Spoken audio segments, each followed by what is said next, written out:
Who is more humble? The scientist who looks at the universe with an open mind and accepts whatever the universe has to teach us, or somebody who says everything in this book must be considered the literal truth and never mind the fallibility of all the human beings involved? Carl Sagan.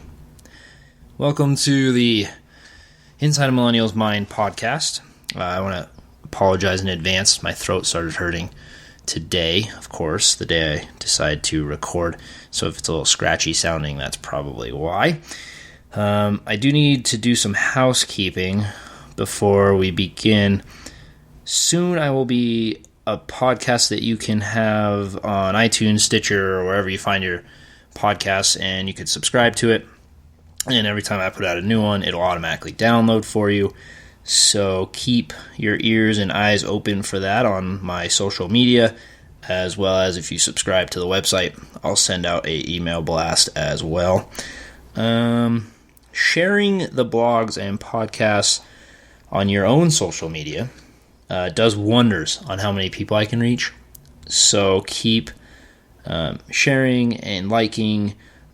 It reaches more people and therefore gives me a chance to not only get my message across to more people, but also allows for opportunities that might not otherwise arise. So I kind of really rely on you guys.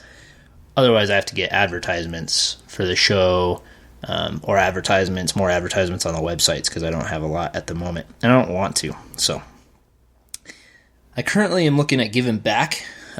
Personally, I started giving back $5 every month, goes to the Against Malaria Foundation, out of my own pocket. But I am a teacher, and lacking resources means I can't give more, even though I'd like to. So I rely on you guys again, and any money that you donate to the show, half of it, 50%, will go to the Against Malaria Foundation. So $5 actually gets a bed net to children in need, according to GiveWell.org, which is a phenomenal website that ranks kind of the altruistic side of all these different foundations and how much they do for how much you give. So I either advise you to go do that yourself, recommend it highly, or give to the show, as half of it will go towards making the show better and half will go towards getting children bed nets to stop the malaria outbreaks. Today's show's a two-part. Part one is going to be now, obviously, but part two is going to come in a week, maybe two, and it's about two topics that I think need to be addressed before any others, in my personal opinion. So today I'm going to be using lots of quotes from great thinkers and authors, very smart people, probably smarter than me for sure. And I'm also going to be using Sam Harris's book, The End of Faith, which if you haven't read it or didn't know about it, I highly recommend that book. It's phenomenal. It outlines really, really good reasons as to why faith and religion is kind of holding us back a little bit. And I actually own it digitally, and I own it on Audible. So I can read it when I need to read it, and I can listen to it when I can't pick up a book. So these days it seems to be easy to get angry just about over anything.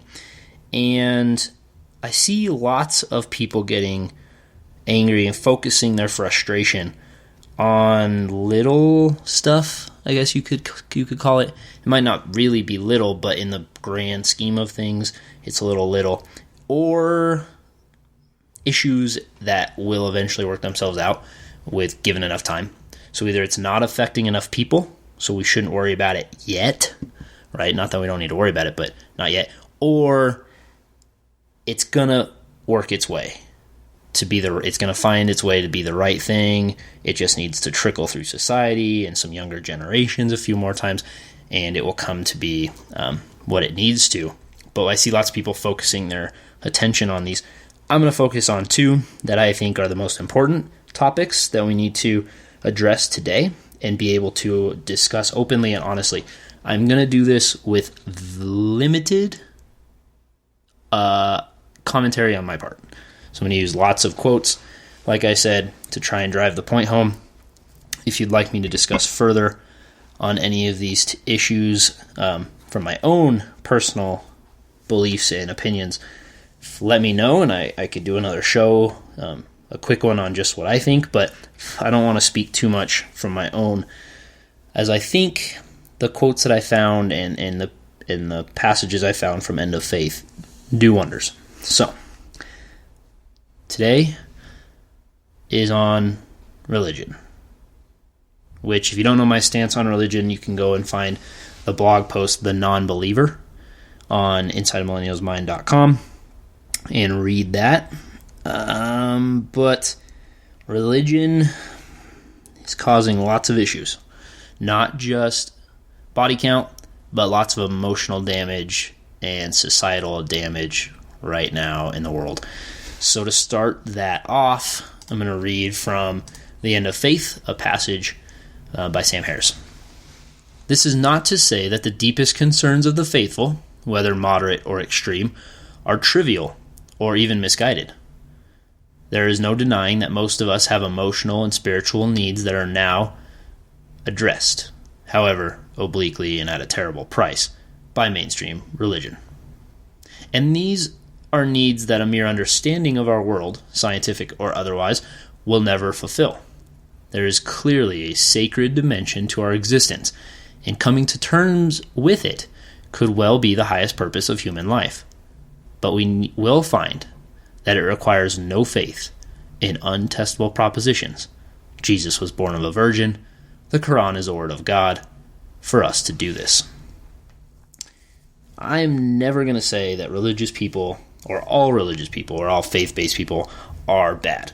I love many close family and friends of mine who are religious, and they're amazing people to interact with, to work with, but I think they give themselves little credit, or less credit than they should. They themselves are amazing people, and I don't see how a God made them so. I think they are just amazing people for being amazing people, for taking what life has given them and become who they are. We need to address religious moderates, because we don't need to address the fundamentalists. They're the ones that we know are doing making the body count go up.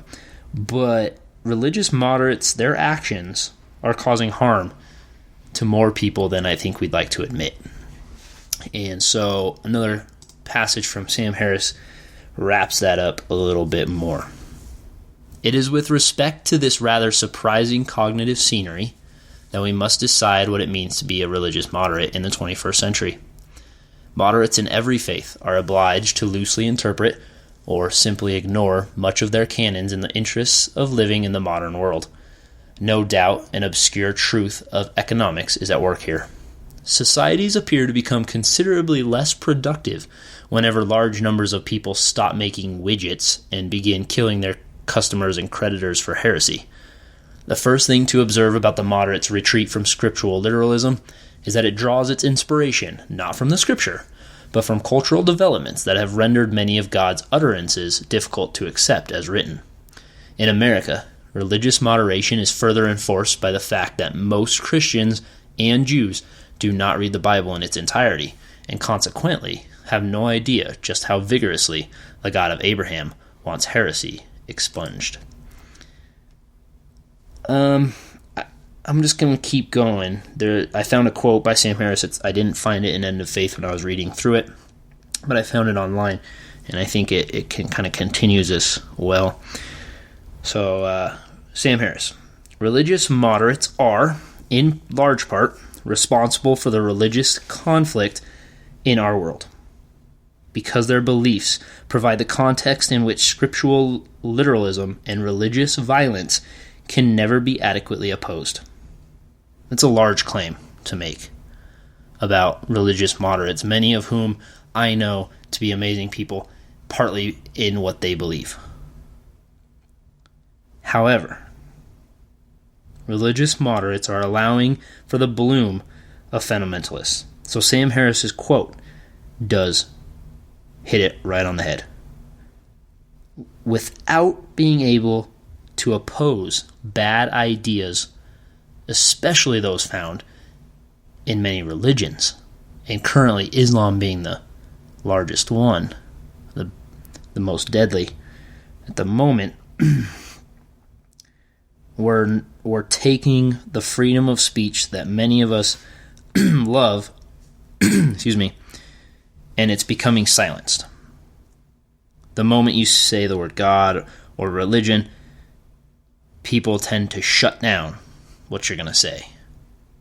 Whether it be you don't know what you're talking about, you're not a follower, you don't go to church, you don't know what you're talking about because you don't read the Bible, whatever it might be, they shut you down. We're not trying to say you're wrong. The good ones that are trying to debate this issue or discuss it are not trying to say that you're necessarily wrong in what you believe. But what we're saying is that what you're believing in and your actions of believing are causing us not to be able to discuss the bad ideas that come out of religion, and therefore make it really tough to oppose fundamentalists who do make the body count rise. So that's that. No other idea is in our world is protected from criticism except religion. For some reason, it has this shield around it that makes it impossible to debate with people or even discuss with people if you're not discussing a view that's common. There's two ways, and I said this in my last podcast, I think there's two ways to change people's minds: violence or freedom of speech. So the next time somebody tries to discuss with you what you believe in and might believe otherwise, or is interested in knowing why you believe such things, think about if you'd rather have violence be that person's answer, or if you'd rather that person be able to openly discuss it with you. I'll wrap this part up with one last passage from Sam Harris's book, The End of Faith. From the perspective of those seeking to live by the letter of the texts, the religious moderate is nothing more than a failed fundamentalist. He is, in all likelihood, going to wind up in hell with the rest of the unbelievers. The problem that religious moderation poses for all of us is that it does not permit anything very critical to be said about religious literalism. We cannot say that fundamentalists are crazy because they are merely practicing their freedom of belief. We cannot even say that they are mistaken, in religious terms, because their knowledge of Scripture is generally unrivaled. All we can say, as religious moderates, is that we don't like the personal and social costs that a full embrace of Scripture imposes on us. This is not a new form of faith, or even a new species of scriptural exegesis. It is simply a capitulation to a variety of all too human interests that have nothing, in principle, to do with God. Religious moderation is the product of secular knowledge and scriptural ignorance, and it has no bona fides, in religious terms, to put it on a par with fundamentalism. So, religious moderates, please let us discuss the bad ideas that are in your belief system. It's the only way we're going to flush out the bad ones. There's many good ones. I know there are, because I know a lot of people that follow just the good ones. But if you don't let us talk about the bad ones, then the bad ones will continue to harm people. Whether it's body count or whether it's not letting people be themselves, families that disown for a child being not the way they want them to be, whatever it might be, it's harming people, and we have to flush out the bad ideas. The next topic on religion, of why I sometimes get angry, is, I'm going to keep it short, and if you'd like me to talk more about it, let me know, but I'm going to start with a quote from Christopher Hitchens from the book God is not great, which is another phenomenal one. If religious instruction were not allowed until a child had attained the age of reason, we would be living in a quite different world. Christopher Hitchens. Well, that says it pretty good, but I guess I can go a little further. No other concept in the world that is as difficult as religion is to understand do we force, I think force is the right word, do we force children into thinking about at such young ages. But yet we take toddlers to church, and I know most of the people that do this take them to one church, therefore raising that child to believe that is the only way to believe. That is the only way to live, it's the only way to think, and all others as growing up, all others that you encounter are wrong. Nowhere else in the world do we do this. No other subject do we do this. You have to let a child be themselves. And the moment you take that kid to one place and tell them this is the way that it is, with no evidence, mind you. Now, if you're doing this with evidence, if you're teaching your child that gravity is what's holding us to the earth, well, that's different because we have evidence of that. But nowhere else without evidence do we push beliefs on children that we hold to be true. So please stop doing it to children. If you're going to take your child to church, take them to all of them. Take that child to every church so he can see or she can see that there are people that believe in all sorts of wonderful things in this world. Teach them to enjoy nature without religion. And then when they become of age, middle school, high school, when they can start becoming their own person, having their own thoughts and opinions on issues around the world, tell them, this is what we believe. If you still believe in something, you make up your own mind. You're your own person. We'll love you no matter what, but I want you to be your own person. Have your own opinions. So forcing children into one religion without evidence, well, that's almost the definition of child abuse. So as you can see, brothers and sisters, today, this afternoon, it's not our intention to discuss religion. We're going to forget religion. If we bring up religion, we'll be in an argument. And the best way to keep away from arguments and differences, as I said earlier, put your religion at home, in the closet. Keep it between you and your God. Because if it hasn't done anything more for you than it has, you need to forget it anyway.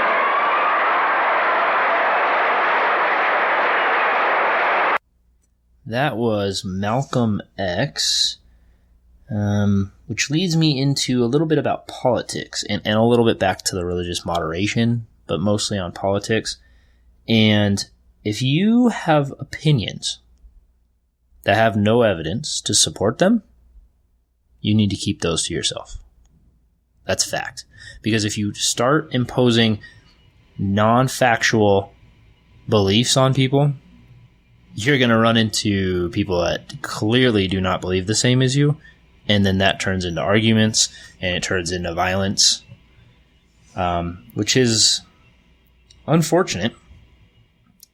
And the problem I'm seeing now with religion is it's seeping its way into our government a lot more. At least I'm seeing it do that more. I guess maybe that's a little bit based on social media and the ability to get news a little bit quicker. But bills are trying to be passed, not only at the government level, but at state levels, with forcing religion into schooling, using, faith as justification for actions. I mean, let's think about it with the Syrian chemical attacks that just happened. This is crazy that this is happening as I was finishing up the outline for this podcast, but that's belief systems killing people. That's bad ideas killing people.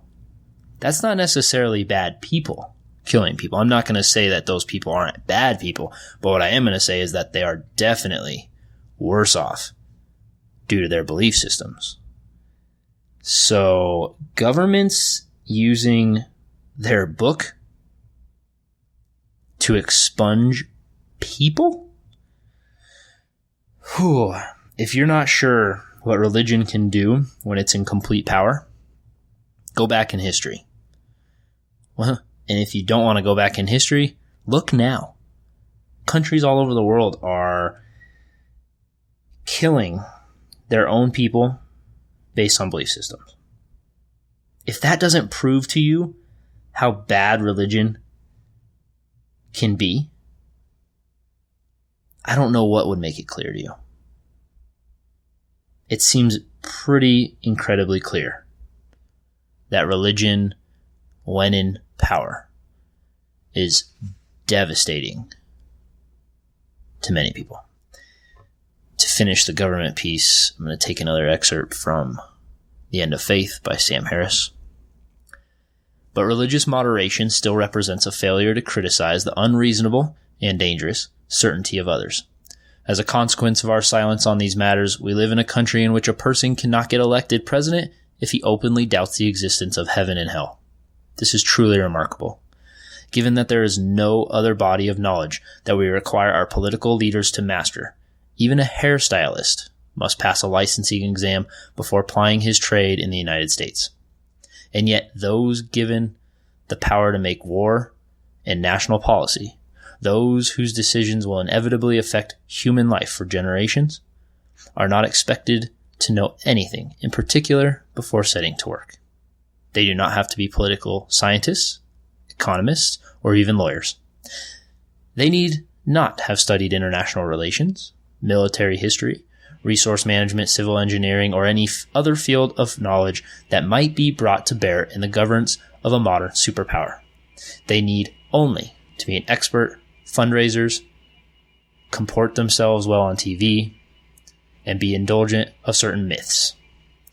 In our next presidential election, an actor who reads his Bible would most certainly defeat a rocket scientist who does not. Could there be any clearer indication that we are allowing unreason and otherworldliness to govern our affairs? This happens in countries all around the world, the worst countries all around the world, and it kind of happening now in ours, in America here, where we have a president who literally seems to be absolutely out of his mind. If you don't believe that our new president has no idea what he's doing, I don't know what would make it clear to you. So, that's the government standpoint. Let's go ahead and wrap this up a little bit here. I want to say that while religion brings wonders to people and it brings happiness to people around the world, it brings more suffering. So the next time you think about how much happiness it brings you, think that it's probably bringing at least two people to your every one. It's bringing them misery, sadness. So stop making others feel bad about themselves and their choices. They are not yours to make. You may not like what others do or what they believe, but you are not them and therefore have no right to push any ideologies, theologies, or judgment onto them. You are you, therefore you can control you and no one else. I disrespect all religions. Stop killing people. Stop raping. Stop dictating what others get to drink, eat, wear, or say, read some books for a change. And if you want respect, you better fucking earn it.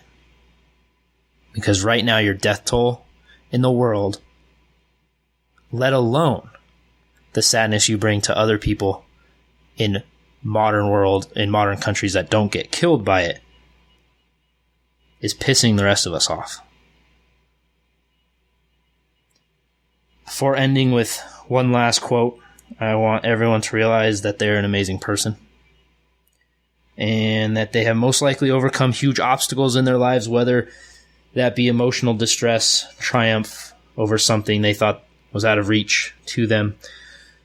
But whatever it might be, you need to give yourself credit. To give any credit to a God for helping you get there or overcome it is shortchanging yourself. It's not allowing yourself to see your full potential. The moment you've put God away and realize that you alone, or you with the support of some of the closest people around you, got you through the tough times, got you to reach your goal, then you will see the true potential in oneself. I leave you with a quote by Christopher Hitchens, God is not great. The only position that leaves me with no cognitive dissonance is atheism. It is not a creed. Death is certain. Replacing both the siren song of paradise and the dread of hell, life on this earth, with all its mystery and beauty and pain, is then to be lived far more intensely. We stumble and get up. We are sad, confident, insecure, feel loneliness and joy and love. There is nothing more, but I want nothing more. Thank you for listening. If you find this podcast useful, feel free to share it on any social media outlet you use. You can also go to www.insideamillennialsmind.com/support to donate directly. Thank you for listening.